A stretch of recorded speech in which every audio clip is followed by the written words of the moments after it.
দর্শক স্বাগত জানাচ্ছি দেশ নিউজ BD24 ফেসবুক লাইভে। আমি মাঝাবিন মৌ। এই মুহূর্তে রয়েছি রংপুর যে প্রেস ক্লাবের সামনে যে ধর্মসভা মন্দিরটি রয়েছে এখানের মণ্ডপে। এখান থেকে যদি একটু দেখানোর চেষ্টা করি, আজকে কিন্তু মহাসপ্তমীর মধ্য দিয়ে কিন্তু শারদীয় যে দুর্গা উৎসব এটির কিন্তু আনুষ্ঠানিক কার্যক্রমের সূচনা হয়েছে এবং এখানে চিত্র একটু যদি দেখানোর চেষ্টা করি, আজ সকাল থেকেই কিন্তু ভক্ত অনুরাগীদের ভিড়ে কিন্তু মুখরিত হয়েছে এখানকার যে মণ্ডপ প্রাঙ্গণ সেটি।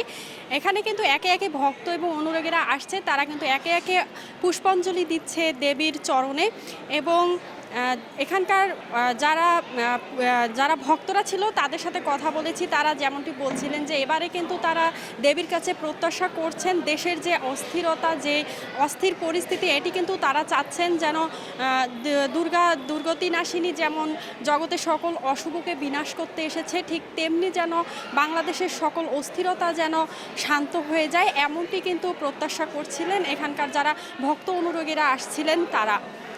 আপনাদের আরও যদি জানিয়ে রাখি, তারা কিন্তু বলছিলেন যে এবারে দুর্গাপূজায় কিন্তু আইনশৃঙ্খলা বাহিনীর যে তৎপরতা সেটি কিন্তু সন্তুষ্টজনক, এমনটি বলছিলেন এখানকার ভক্ত অনুরাগী যারা রয়েছেন।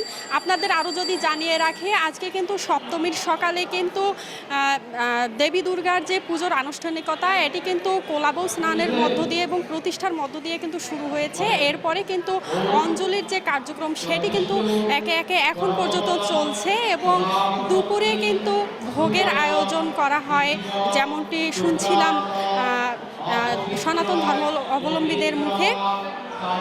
তো আরও একটু যদি আপনাদের জানিয়ে রাখি, এখন পর্যন্ত কিন্তু মন্দির যে প্রাঙ্গণ রয়েছে সেখানে কিন্তু ভক্ত অনুরাগীদের ভিড় কিন্তু ধীরে ধীরে আমরা লক্ষ্য করছি যে ভিড় কিন্তু বাড়ছে এবং মণ্ডপগুলো কিন্তু সাজসজ্জা এবং আলোকসজ্জা এবং ভক্ত অনুরাগীদের পদধূলিতে কিন্তু মুখরিত একটি পরিবেশ তৈরি হয়েছে।